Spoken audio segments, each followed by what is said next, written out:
We're constantly revisioning where we're moving. We're constantly pivoting and transitioning because life's constantly throwing us challenges and opportunities. And it's all about learning how to actively grab the challenges and deal with them, and actively challenge the opportunities that resonate with who you are, what your values are, and the values you aspire to move towards. And knowing how to work with those and move towards a vision to actively set a plan in place to get there.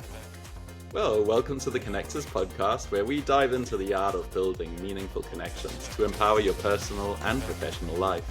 We're Jolyn and Quinten, and together we explore how connections can transform your journey towards happiness, growth, and fulfillment. This fall, we're launching a special series called Redefining Leadership, a conversation for anyone bridging the gap between where you are now and where you want to be. Whether you're leading a team, running a business, or stepping into a new chapter, leadership and entrepreneurship come with challenges, lessons, and growth moments. Our guests, entrepreneurs, leaders, and changemakers, will share how their experiences shaped them, the connections that supported and helped them, the hard truths they faced, and the insights they've gained about themselves and others. You'll hear stories, strategies, and inspiration to help you lead and grow with authenticity, resilience, and impact. This week on the Connectors podcast, we're joined by Susan Reid, an award-winning expert on the topic of vision, former tenured professor of marketing and entrepreneurship at Bishop's University and co-founder of Domain Pinnacle, a pioneering Canadian producer of craft ciders and spirits. And drawing on her decades of experience at the intersection of marketing, innovation, and user-focused design, Susan now helps people reimagine their lives after major transitions. As part of our fall series, Redefining Leadership, we'll talk about what it really means to revision your life after stepping away from a role or title, the key components of crafting your next chapter, and why connection is essential to both personal reinvention and meaningful leadership. Wow, that was a big intro. I feel like that intro needs to be cut. We might cut that down. We'll cut this part out. Welcome, Susan. Did you see Susan's lights just went off? No. Well, that's fun. Welcome to the show, Susan. Thank you so much. Welcome, Susan. Thank you so much for joining us. Thank you for having me. I really appreciate it. We're all sort of giggling, dear listeners, because Susan's lights just went off. I made a mistake. It was all chaos in the first minute of the podcast, but we're back on track. And we realized our intro is quite lengthy. That's funny. So how are you doing today, Susan? And what's on your plate for this week? Oh, good question. I'm doing very well, thank you. And I'm actually heading to New York on Thursday. It's with my husband. It's our daughter's 30th birthday. So heading down there for some celebrations. That's very exciting. Wow. Beautiful. I like that idea. I remember my parents used to take us, like when my brother first turned 30, we were all down in San Antonio for a weekend because they were there for a conference. And then later when I think one of us turned 40, we did something. And so that's really fun. I like that idea. Yeah. What sort of fun things are you going to do in New York? There's no telling what we'll get up to, but our friend will be there, and both fiancés, because they're both getting married next summer. So there will be some wedding dress shopping apparently on the menu. So that will be fun. That will be fun. The fashion industry, and I sadly am not. So I'm just there to support. So a busy family year for you coming up then, yeah. Absolutely. Yeah. Exciting. Yeah. So you're calling in from Halifax, Nova Scotia today. Halifax, yes, I am. Okay. Yeah, downtown on Barrington and Spring Garden Road is where my office is. Yes. Nice. And tell us, you are everything visioning. You are all about entrepreneurship and how to create a personal, strong brand and market yourself. And you've done a ton of research. What should we dive into first? It's a good question. Sometimes it's good just to start with where did I start and get on my little Please, path yeah. with my interest in vision and visioning, and how that kind of dovetailed, I guess, with my eventual research and entrepreneurial career, because they all were connected. You'll be glad to know, given the topic of the podcast.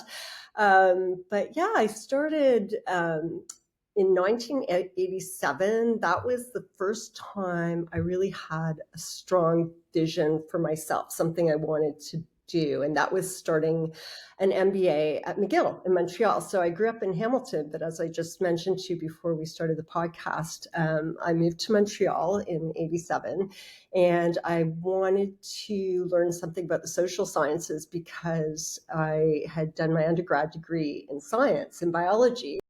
And I was very interested in science, but I also had an inkling that the social sciences were the direction I wanted to head in, and wasn't sure, but that was sort of an aspirational vision that I had, was to test that theory out, I guess. And so I moved to Montreal, started my MBA at McGill, but to finance it, I was working during the day. I did my MBA at night, so I was working during the day at a research lab, doing my biology thing.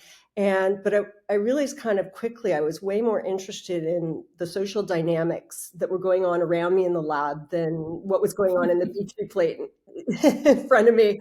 And so I got particularly interested in, why people were really good champions of certain types of innovations that were going on in the lab, and was always trying to sort of, sidle up to them and ask them questions about, well, what are you doing? Why are you doing that? I got really interested in innovation, why people, why they got to be champions, and why some people were really good at championing behavior.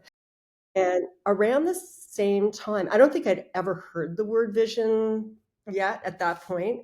And at around the same time in the late 80s, maybe even 1990, I went to a conference. It was at York University, that was given by a man by the name of Bob Proctor. I don't know if you've ever heard of him. Yeah, no, Bob Heard his name, Proctor. yeah. Well, I don't know him, but I've watched many of his videos. Yeah. Yeah, an amazing motivational speaker. So you'll be familiar with his approach. He sadly passed away a couple of years ago, but really he changed my life. I can honestly say that. And I don't know if you ever saw any videos of him doing this, but he came out the day I saw him. He came out with a yo-yo on stage, and he had, if I'm not mistaken, he had this jacket on that, like, it was like a late 1950s, early 60s style kind of bomber jacket, and it had like yo-yo on it. And he came out on stage, and honestly, he's the best yo-yoer I ever saw in my life. Like, he had all the tricks, the Hey. down Oh, the I didn't know world, about the yo-yo. the Okay. cradle, the walk the dog, Walk the all those kind dog. of. And I was just mesmerized. And he started talking about how, this was in the late 50s or early 60s. He really, really wanted to become a really good yo-yoer, not because he wanted to learn the skills or anything like that. He wanted the jacket that went with the local. That was his vision. And it really stuck with me, because he said it wasn't like about like the plan or anything like that. It was like, he just knew he wanted the jacket. That was the vision. And so, then he put together the whole, what do I need to learn? What, who do I go to see to take lessons? All the kind of things that he had to put in action to kind of make the vision come to life. But and then he talked about vision. And of course, that was a big part of his motivational speaking, which of course became his greater vision, was how to do motivational speaking and bring that message to people. But So that was in the 80s, and he was talking about vision then. Is that what you're saying? yeah, it was the late 80s, 1989, 1990. It was right around then. Yep. And I was gobsmacked. I remember being riveted to my seat. And it was the first time I ever heard anyone use the word vision in that context. So of course I immediately went back to Montreal, and I was like, there was a professor that I loved, who was one of my marketing professors at McGill. And I was like, okay, so what's vision? How do you get it? And it dovetailed right with all of these interests that I had working in the lab, watching people with championing behavior. I was like, are some people just born with it? Is it something that, some people just are naturally gifted with, or is it something even I could hone, like, understand and learn about, and like, what are the skills you need, and what, and she was like, maybe you should go do a PhD. A lot of questions, and like, maybe go do it over at the other university. We just want to lab. We want to nerd out in the lab. We don't want to. None of the big questions. Yeah. Big questions. So I did end up going to Concordia because I found out that the woman who eventually became my PhD supervisor, she was very much working on innovation. She was a marketer, but working in that space. And so began a lifelong love of the topic of vision and how to bring it to life. And then that, kind of years later, also, that gave me the research backbone to learn more. But then my husband and I started up a business together. So I actually got to put it into practice in real time, which sort of nicely dovetailed with my research to really give me that practical essence that I think was missing from the research side of things. And it really led me to understand, well, what actually can be done, and is visioning truly valuable? And my takeaway was that it is. Yeah.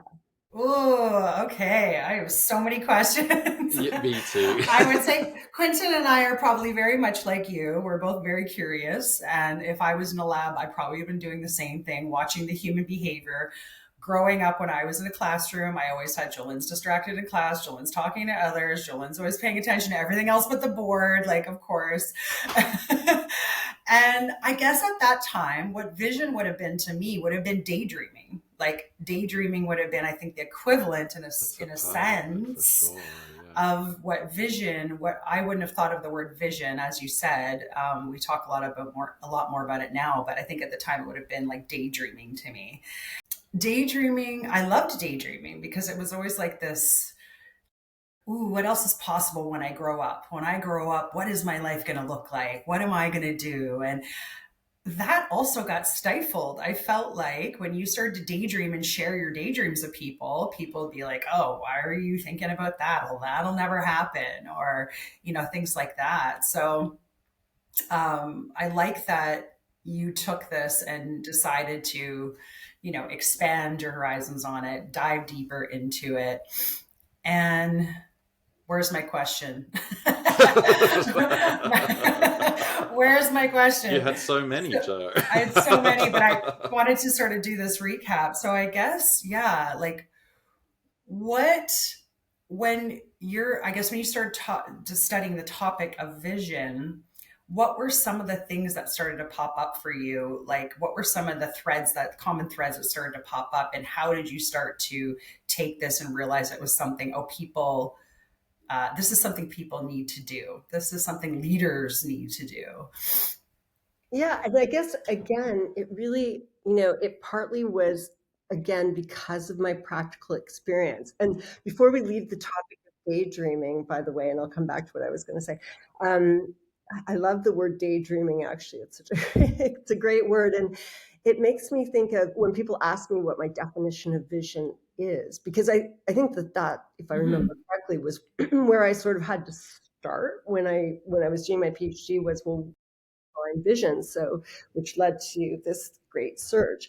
And ultimately, I think my very simplified version of what my definition for vision would be is that it's this cinematic reel, i.e. a daydream, of how you want the world to be. And so, I think that is kind of, it's the world you see in your head that you really are passionate about. Because a lot of people say, well, what's the difference between, just a goal or a plan, and a vision? And one of the things that I've found in my research that really is the defining differentiator, I would say, is passion, level of passion that you bring to something. So, a really simple example of that would be, If someone says, well, why do you brush your teeth? Well, my goal with brushing my teeth might be that, the dentist told me I had to, and I have to floss twice a day, and et cetera, et cetera.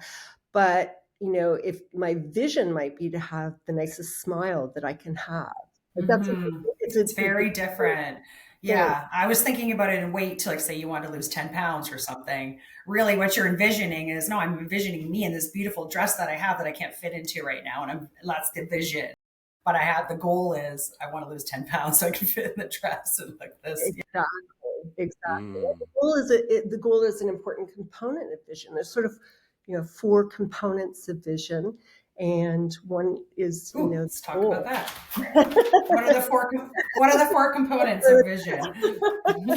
Yeah, and again, this is, it's simple to say. It only took me 9 years to do my PhD, but Yeah, exactly.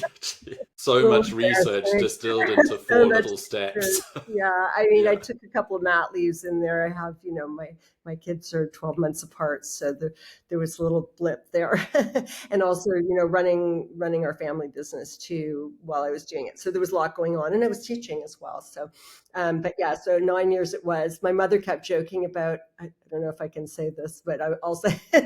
She kept saying, you're gonna, when you pass away, and your tombstone is going to say Susan Reid, PhD candidate. The That's never-ending cute. Research. That's But I cute. did finally get it after 9 years. But yeah, so one of the big things was determining, well, what is vision, and what are the components. So people, and testing those components with, in my case, I was doing the testing with entrepreneurs and people working in organizations who were working on radical innovations. That again took my interest from the Mhm. early days forward. I think the title of my PhD thesis was something like Market Vision for Radically New High-Tech Products. So it started there. And with the testing, I found basically these 4 components which one is the goals form. So what it actually looks like in your head, what's it made up of, what are the components, and how do they intertwine, and that kind of thing. And then the second thing is the actual scope of the vision, like how big is it? Does it impact me? Is it a personal vision, or is it something that has the potential to impact the world? So that's the second thing without getting into a lot of details. And then the third thing is the passion aspect, how magnetic it is to you and potentially others. And the last thing is clarity, because you can have a vision, but one of the things that often takes time with the vision is building enough clarity around that vision Mhm. to make it a reality. Now, sorry, did you come up with these 4 components? This is based on your research, or This is based on is my this research. Yeah. okay? Working with There are other entrepreneurs. people who have, of course, worked on the topic of vision. I was the first one to work on to study market vision specifically, and technological vision. I also did have a paper on that, but basically there were other people looking at organizational vision, some big researchers in the field in that area. And so, yeah, but market vision was one that I kind of hung my shingle on. Like, follow, and subscribe on LinkedIn, Instagram, and YouTube. And find us at theconnectorshub.com. It's so interesting because the clarity, the purpose, and the passion seem to be very tough things to untangle in a person's mind or in their body. Like I've been involved in other courses or programs that are all about finding your purpose and passion. And it is tough to get a person to outline very clearly, I want this, I see this, I feel this, and then put the actions in place. So 100%. where does the action fit with your 4 pillars that you see? I think the action is continuous. I don't think it could be punctuated at over time, but I think there's always some form of action going on. I think one thing you mentioned, the word purpose, and I find that people, so the research that I did with my most recent book, which is Revisioning Retirement, where I got more into personal visioning, a lot of the people that I interviewed and did focus groups, and I had done a couple of beta tests with the work, it's a workbook. And so with the various exercises that I came up with, when using the word purpose, a lot of people get really hung up on that word because it's like, well, how do I just pick one thing? Like I have a vision to be a good mother. I have a vision to be a good caregiver to my parents. I have a vision for several things that I want to do in terms of my career or my work life. So how do those, bridge together and come together? And so I would say purpose in many ways is multifactorial, and therefore sometimes people get, when we talk about action, it's like, well, where do I start? Right? How do I start? So one of the things that I found is really useful, both in my book, but also with my research, is that if you start with one aspiration, one thing that you want to move forward with, and you build a vision around that, build a vision statement, and you actively move towards that. That helps people to learn about the process, which is important. And actually, I just wrote an article, or was featured in an article in Glamour UK. I never thought I'd be in Glamour. Nice. Yeah, and it was an interesting article. That it was basically, the essence of the article was meet the women in their 20s, 30s, and 40s who are redefining retirement, and really redefining it. So it was people who had, for what different reasons, childbirth, loss of a career, deciding they started off on the wrong foot with their first career, and were leaving that and redefining the direction that they wanted to head in. And one of the things that I think is really important in terms of action is learning what the process actually is to substantiate or make concrete an aspiration for your future. And the younger you start, it's just like with finances. They say put your money away as young as you can, as early as you can, because the beauties of compound interest, right?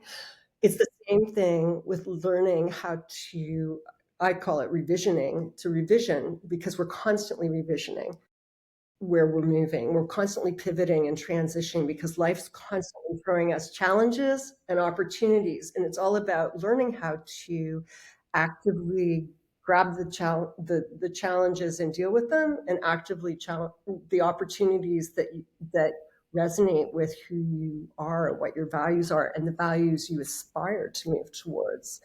And knowing how to work with those and move towards a vision to actively set a plan in place to get there.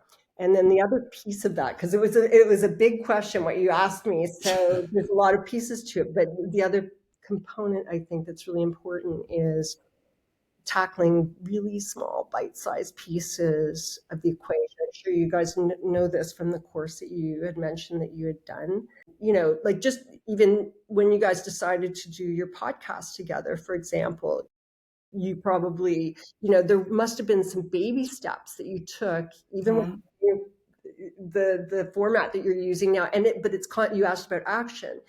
It's like you put that initial baby step out into the universe based on an aspiration. And the aspiration probably, by the way, has been in you for a very long time, but you activated it, right? And the universe gives you, it's like, okay, thank you. You open the door, here you go, right? And it just starts flowing. And, but it's like you need to, decide a couple little places to start taking action, and then things will move towards you.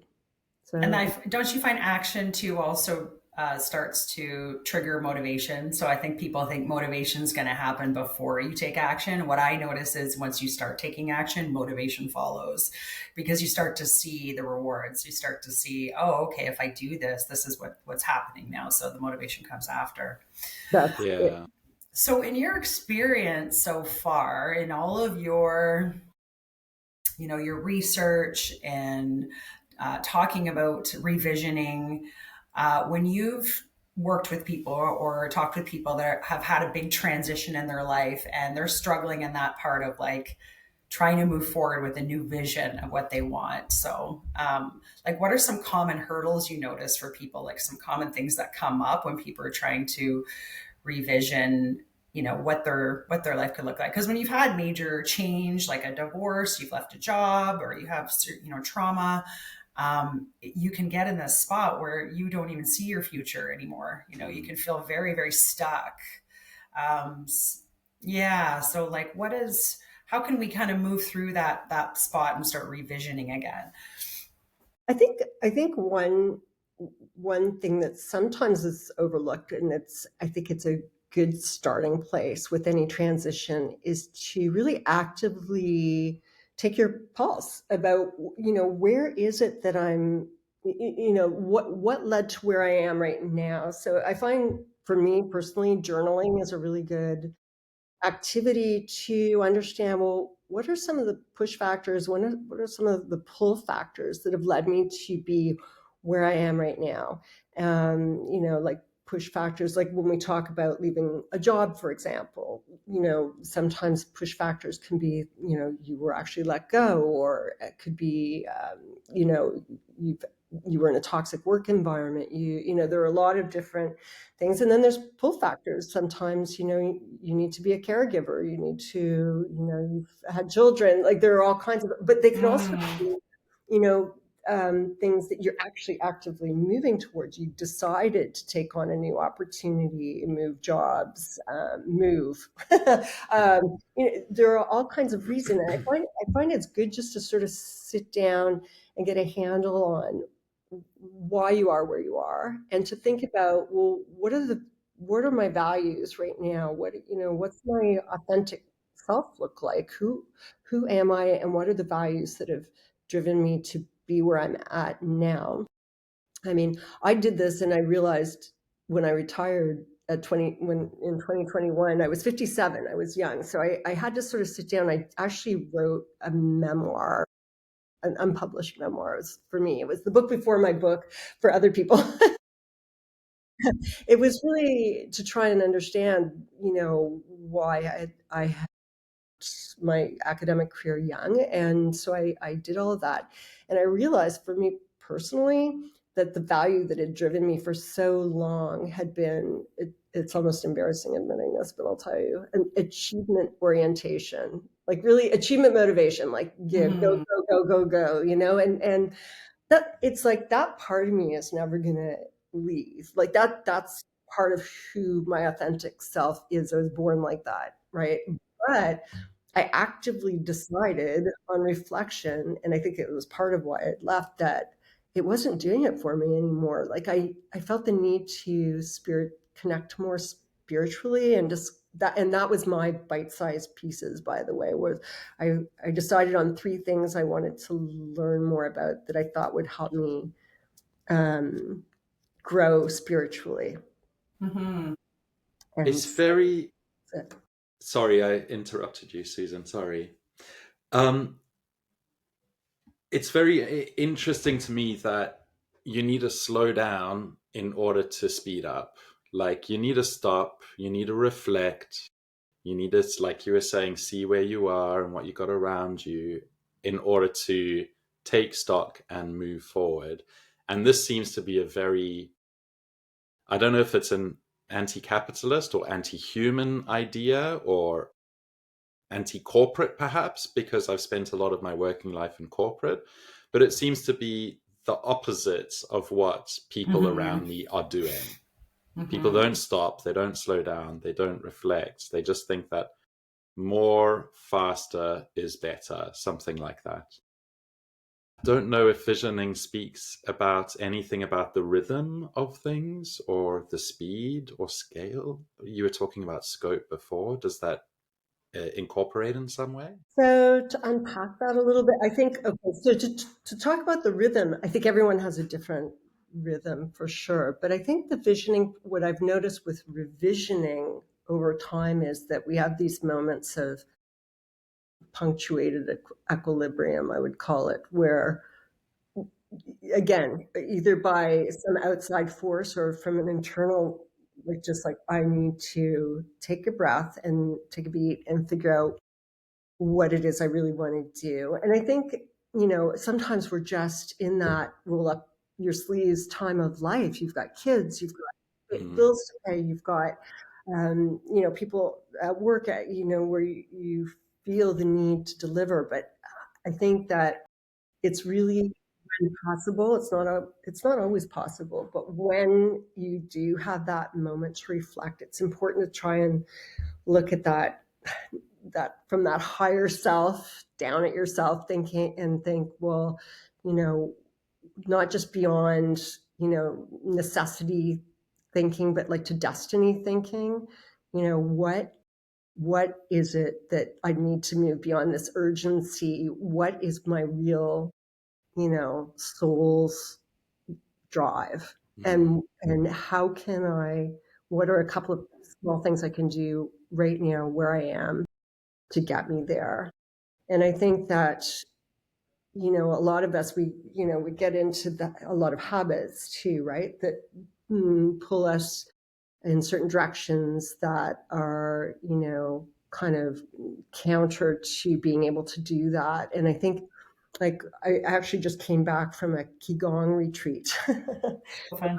Qigong retreat, which I've been actually following this particular master for a few years now. And one of the interesting things that he talks about is how we're all either in one of two energetic states. Either we're in a state of openness or contraction energetically. And we all know how that feels too, because if somebody approaches you, asks you something, if you're in that contracted state, the way you respond is really different from when you're feeling open. The same breaths, right? And I think that a lot of what we can spend maybe a small amount of time on trying to do is focus on how to open our energy so that we can get to that point where we're able to think about destiny thinking and not just urgent thinking. Like, follow and subscribe on LinkedIn, Instagram and YouTube, and find us at theconnectorshub.com. And it doesn't require a lot of time either. So that's, I think, useful to know. And you mentioned the push-pull thing. I think those push-pull factors come into play within that as well. So as you said, like, what are all the things that are pulling us or pushing us in that moment? Can we stop, take a beat to reflect and reconnect? I have these 5 pillars that kind of actually are very in line with what you're saying. And it's interesting. But that's kind of my way of slowing down, is like reflecting and then I reconnect to myself, and then I kind of move forward on my thinking or my vision from there. Oh, bless you. Sorry. That's okay. Coughing and sneezing and all sorts over here. Sorry. It's okay. Hopefully you're not coming down with something. I was a bit ill this weekend. Oh. Yeah. Sorry. Oh, sorry. I'll cut all that out. So when I think about, like, I was in corporate for a long time too. I'm in my semi-retirement period right now, sabbatical, I guess, but I left my corporate. Yeah. Yes, I was there for 23 years and I left last September. And one thing I reflected on since leaving was there were quite a few leaders that I had that did not have vision.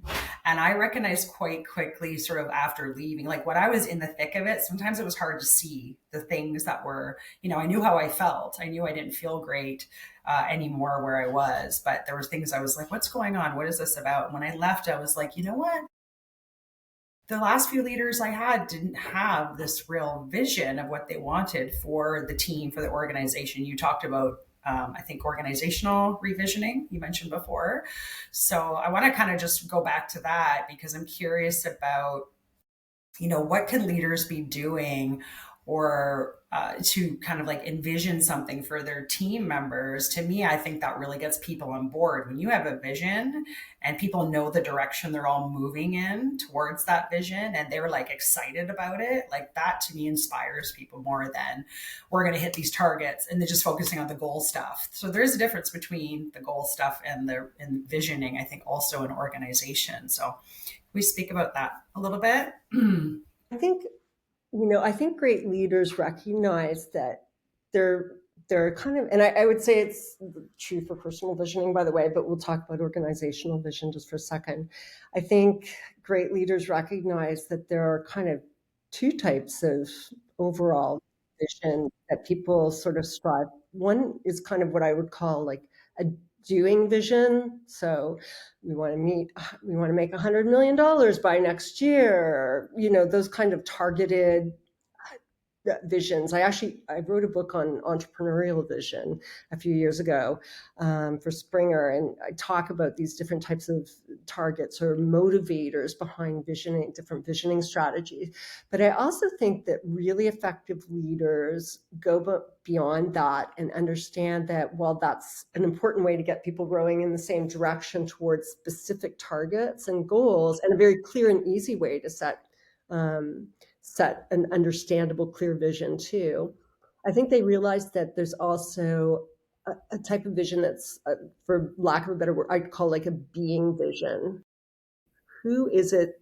Like, what is your organization? What are the values? Like, what is one value that is truly a signifier for? And it's not just for the people in the company. It's like for the employees for sure, but it's also something that translates to suppliers, to customers, to, for getting buy-in and clarity with all of your key stakeholders, your board, right? So I think that, it's important, and a lot of good companies will have, corporate values on their websites, and really sort of try to adhere to those values as well, because it's one thing to say it, and it's another thing to actually be it. And I would say the truly good leaders are able to put the two together. So understanding what the main value is that they, want the organization to embody, and then bridging that with a target vision as well, and how that works. So I think that this is really sort of the sweet spot of how you can both motivate people and be successful. Being able to tell a bit of a story with the vision, but how it ties back into the values, those types of things, and the targets. Yeah. So I think, so you were going to give an example. No. That's just kind of how I guess I'm tying it together, is like, if you're a company is able to tell a story, they say that, we think we talked about this on one of our last episodes, Quinten, but remember we were saying, instead of having like a year of, your quarterly targets and saying, okay, this is what we're aiming for, you try to tell a story for the year instead, and say, this is the story that we want for the year, and then this is how we're going to get there. Oh, I like that. That's cool. Yeah. I was also reflecting whilst you were speaking, Susan, about what you were saying about open and closed energy. And if the business has open energy, then it's talking more relationally. It's talking more about human stakeholders and what each person can bring to the table. Whereas if a business is closed energy, it's like, we've got this target, we need these people to do these jobs. So I took it as a really interesting reflection, just to put the two ideas together. Yeah. And I think, so many organizations, they focus solely on mindset, and mindset is an important concept, but I think what often gets left behind or missed is, for lack of a better word, let's call it heartset, which is just, understanding that we're people and we all have emotions, and, and people are so driven by their values. It's like, if you can tap into that, it's like, the 10 times factor, right? Like, it's like, that's where that's where the openness comes from. That's where being able to connect with greater purposes in organization really resides. So mindset's very important, but yeah, I think the other piece often gets, like, I know me personally, I'm an academic, right? I always came from things from up here. And it was really only when I started coming things from here that I started to be able to better understand how personal visioning can work. I was always comfortable in that organizational vision space. But I think it was really, making that bridge was important to understanding, what people are capable of, and, how people who are retiring want to do entrepreneurial businesses based on the heart set, not necessarily on the mindset and that kind of thing. Yeah. Mhm. What you were talking about, you approaching it from the corporate and then moving into the academic and the research. I was thinking, I used to be a music teacher, used to teach middle and high school music before I came to Canada. And I started inversely. I would have to teach kids, that young people, that they are going to be standing on stage, that I see them successfully doing a piece of music in a rock band or something. And yes, they will get it done in 3 months.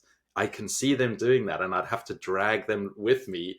And then at one point, they would start seeing the vision, and they would get, as Joe was saying, motivated about this event coming up. And then suddenly the trainer's moving on the station. You're like, oh, okay, whew, I brought these 30 young people along with me again. This time it's going to be good. It was an interesting experience. Oh, that's a cute story. I like that. Yeah. Yeah. Actually, on the topic of the younger generation, because I'm thinking about my son, he's starting college right this week, and oh, there's the bell, there's the notification. Susan's busy. That's it. I'm just thinking about what would you say, I guess, to, the Gen Zs and what's the newer generation? I don't know. Let's say the Gen Zs, because my son's a Gen Z, like about visioning and how it can help them in terms of, their future and what they're moving towards. Oh, your lights. No, it's gone off again. I'm in a different That's room. funny. I am sorry. Yeah, so speaking to younger generations, I think, again, learning the process is really an important tool to have in the toolkit of life, the process of how visioning works, why it's important, and what it can bring you. I also think that, I guess speaking to younger generation, I would want people to really kind of clearly think about things like AI and how much time is spent on tools that I feel are sometimes robbing people of their humanity. It's funny because I was actually thinking of dropping out of some of my social media channels recently, because I feel that, they're really a time, in many cases, a time waste. I also think that it's, that dopamine response is something that concerns me with younger generations, that it's like a quick fix, right? Dopamine, it makes you feel good. It and it feels like connection when you're on social. I mean, we all know this, we know it here, but it's like, I think it's something that as an academic, as both an academic, but also as a parent, and as someone who cares very much about the next generation, someone who's taught for a long time, I see it as being a disconnector, and I like on a real level, and I that does concern me. So I think it's important for people to be cognizant, younger people to be cognizant of just how much time they're spending on things like social media, gaming, and that kind of thing.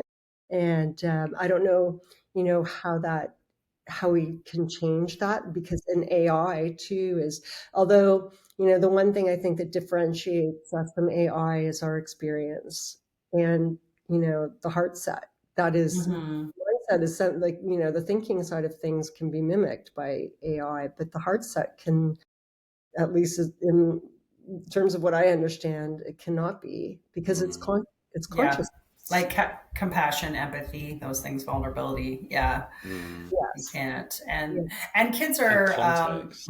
we were us as kids, like Quinten, you Susan, like we got to be bored as kids. So when you're bored, then you do daydream, then you do find other creative things to do, where kids now don't, they're not bored because they have all the stimulation. Hmm. It And wouldn't I surprise think them. it's also, oh, sorry. I was just going to say that I think also it's about, learning how to embrace discomfort. I think, Yes. there's so Hmm. many distractions, pain medications, and, going online. It's a quick fix when you're bored, or just as you were saying, or, there's, it's like, I think unless we're able to get comfortable with discomfort on many levels, that that kind of robs us a bit of our humanity and and our ability to therefore be open and connect. So I do feel that that is a is an issue that's, and I don't know what the answers are. I think there's, some sort of a moderate approach probably is always best. But when you read some of the statistics about teenagers and, depression and anxiety and all of these things, I do, it does concern me that, I think that the quick fixes are probably part of the issue. And so coming back to visioning, I think that when we have a vision that, where we feel very motivated to move towards, something that's a value for us, something aspirational, I think that that can help to offset or counterbalance some of the other urges that are Hmm. there, like habits and urges, as opposed to more of a destiny or visionary type of thinking. Yeah. No, that's a good point. I like that. So tough to encourage a young person to see with that vision when they have a mobile phone in their pocket with Hmm. 7 different social media apps on them. Yeah, it's interesting when you talk about the social media and about it being these quick fixes and short hits of dopamine. I expanded the social media channels I was on because I've got this music project I'm working on. And after a month, I saw very quickly there is no engagement. Everything is just algorithms and numbers, and there is no humanity behind it. No one is commenting and texting, and which is fine. It's me putting this stuff out there, so I'm pushing. It's not I'm not actually pulling right now. I'm just pushing the content.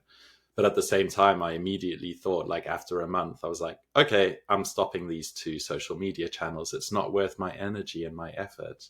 But I wonder if young people have built those sort of filters in if they have never had a world without, Yeah.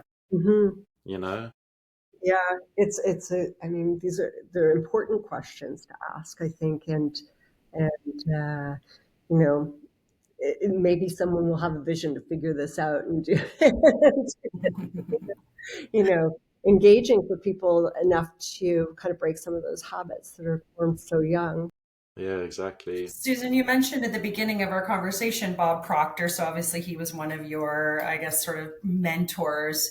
Do you have any other mentors or connections that you've made throughout all of this process, and you really diving into envisioning throughout the years that really kind of inspired you or led you to this place, like, of wanting to continue sharing your thoughts on visioning?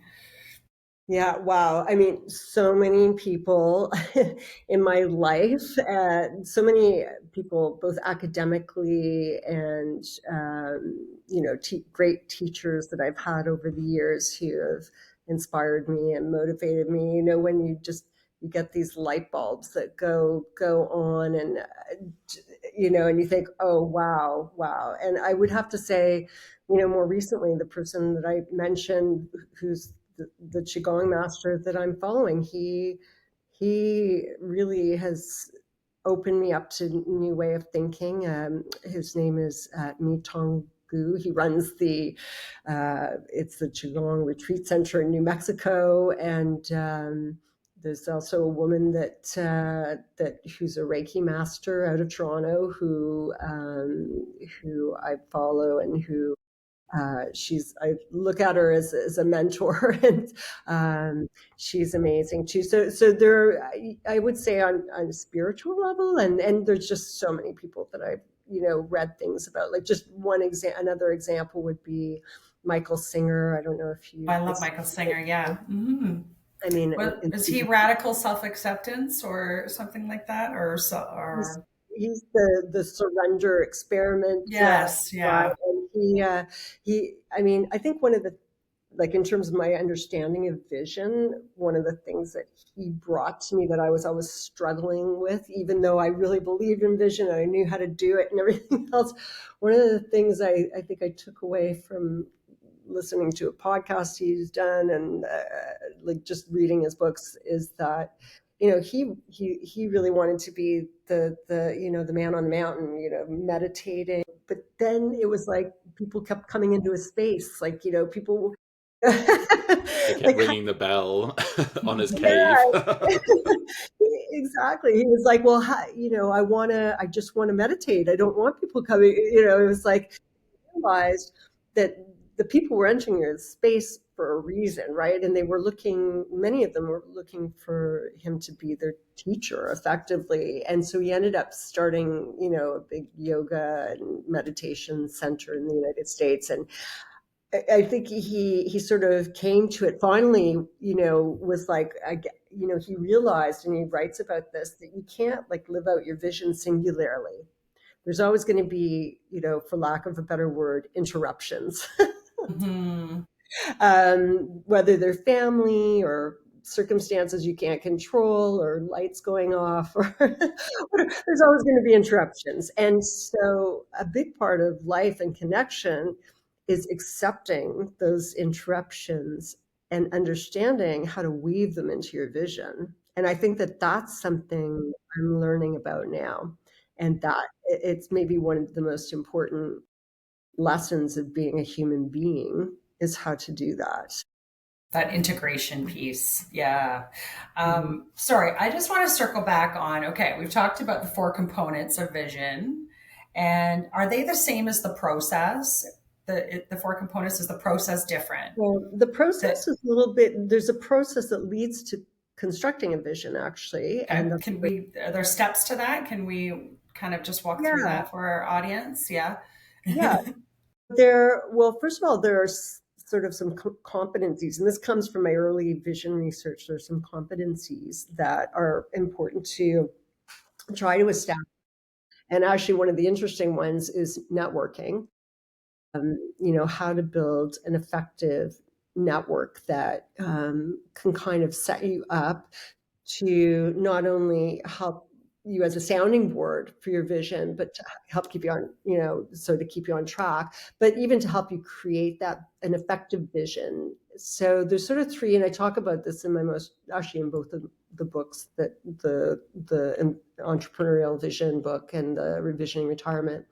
And there's sort of 3 key types of networks that I think are really important. And one of them is what I would consider to be a strong ties kind of network. I don't know if you're familiar with strong ties and the strength of weak ties. This is a literature from the economic literature. Okay. But the strong ties network, these are the people who know you very well, and that you trust and respect, and who often have similar values to you, and who bring you support. And it's sort of like circle of influence. Have you heard of that? Yeah, your circle of influence. Yeah. Sometimes they call them personal board of directors, or there's a lot of way to think about these type of people. I think you want to actively think about who you'd have on that personal board of directors, for example. And often it's someone, a significant other, a partner or a best friend, or, that kind of people. But you also, you want to think actively about, maybe people that you don't know as well, or maybe, your banker, your financial advisor, people that you do know well, that are strong ties and that will support you and can support you.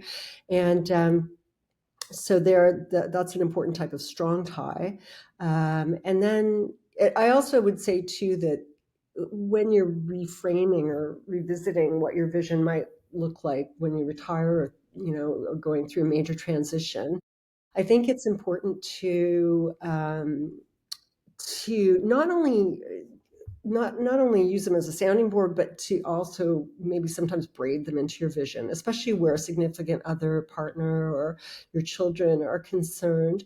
One of the biggest issues I've actually heard with people who are retiring is, well, my husband and I are we're on completely different pages about when we're going to retire or what we want to do when we retire.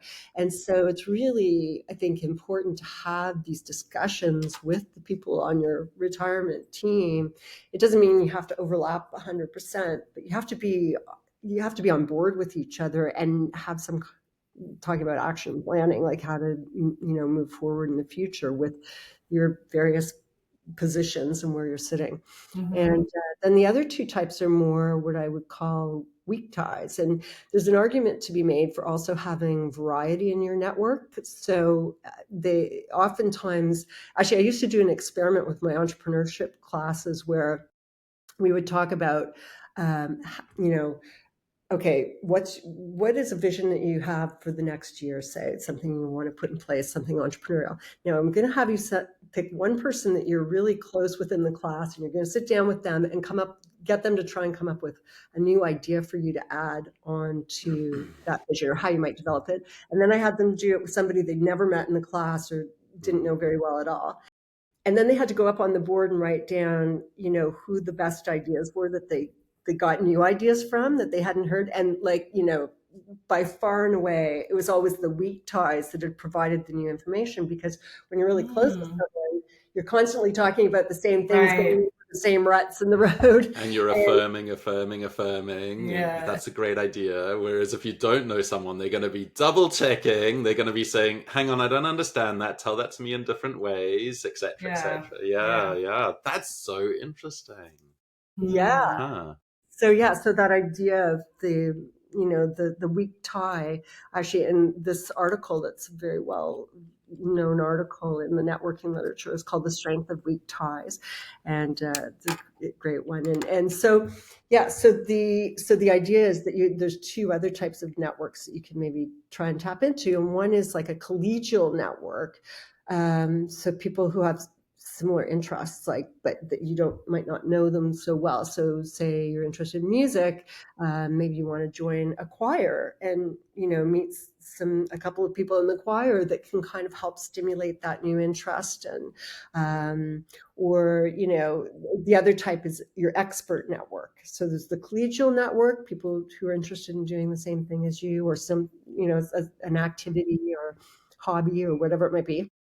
And then the other is the expert network. So these are people who possess expertise that you don't have, or want to get more of, or want to learn, people you want to learn from, new teachers. Yeah. I decided when I retired, I was like, okay, I'm tired of being a teacher. I want to be a student again. Just for now. They're very different roles, aren't they? Yeah. They are. And so it's recognizing that. So those are three now. And networking. So networking is a very important part of the process. And then I would say, in terms of the other parts of the process, one thing is figuring out what your aspirational self looks like, and layering that on with who your authentic self is. Your values, the values you have now, who am I now? And what is the value that in terms of my being vision, what is it that I want to be? Like, what's the legacy I want to leave? What's the meaning I'm looking to bring to the world?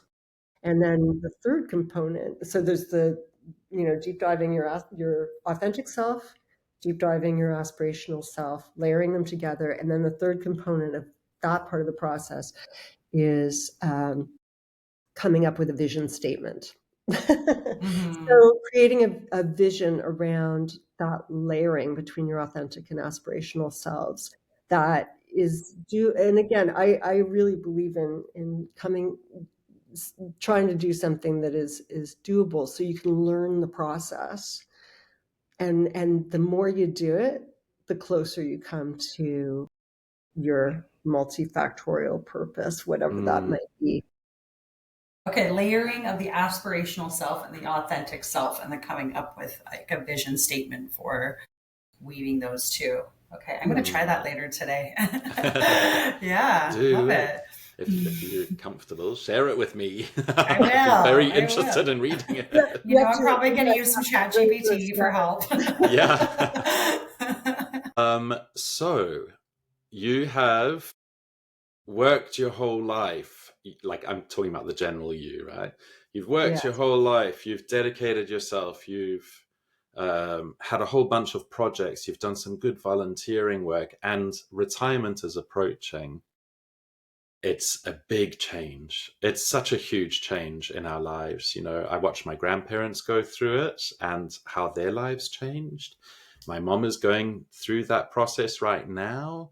It seems like such a huge thing from me sitting in my seat in my early 40s, looking forward for the next few years and thinking, holy smoke, what's going to happen when that day comes where I'm like, oh, whew, that's all done. I'm done with that chasing the money bit, and I'm now looking for the next chapter in my life.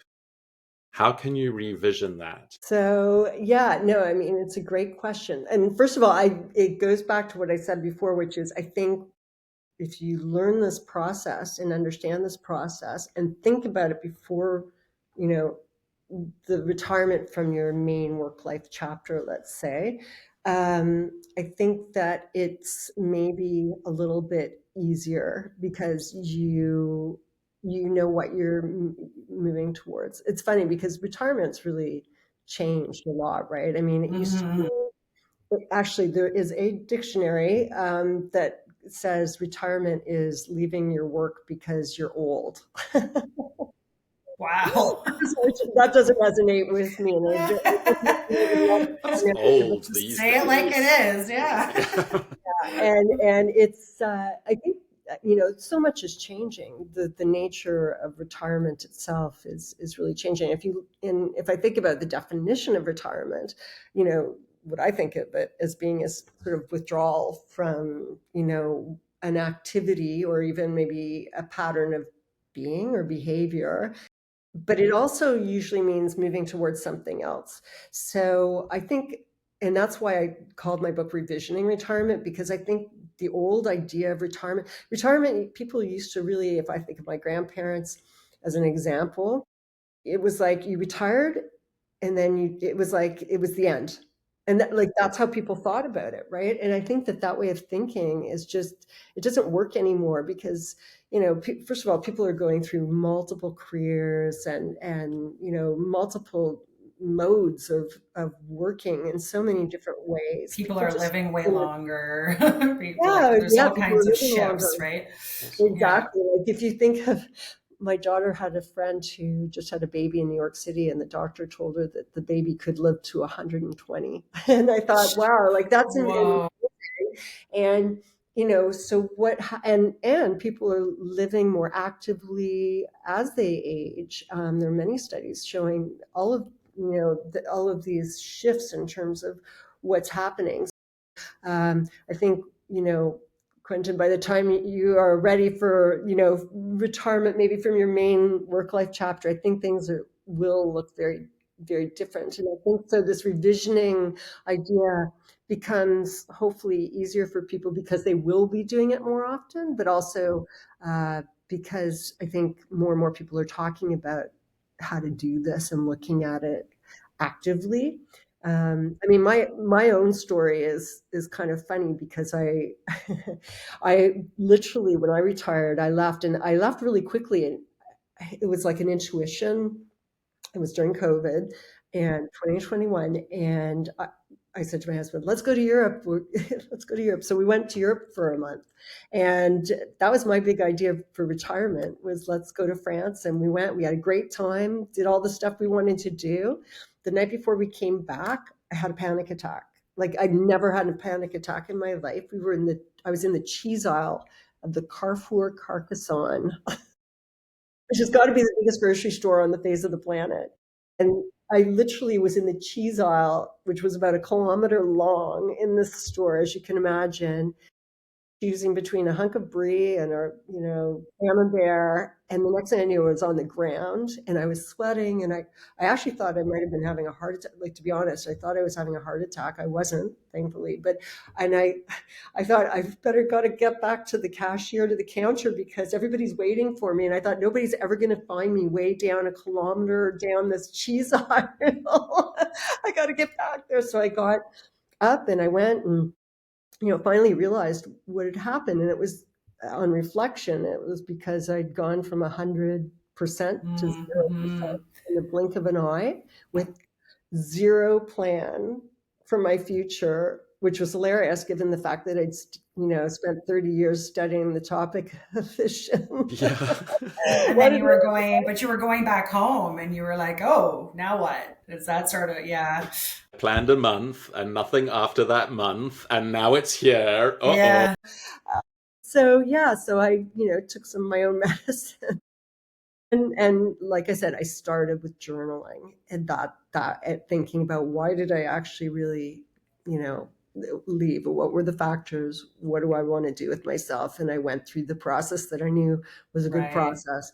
And I started from scratch, and that's what happened. So it's sometimes easier said than done, but I think if you've done the process, it leads you naturally back to it. And it's sort of like you asked about what it looks like, the actual I think it's like we're always kind of moving forward. We're kind of sort of like looping. The way I visualize it is we're kind of always looping, moving forward, but it's like something, and I think you said it exactly, Quinten, is that it's like you need to pause. Sometimes you do pause because you hit the ground at the Carrefour Carcassonne and you're like, what happened? Next? What happened to my life?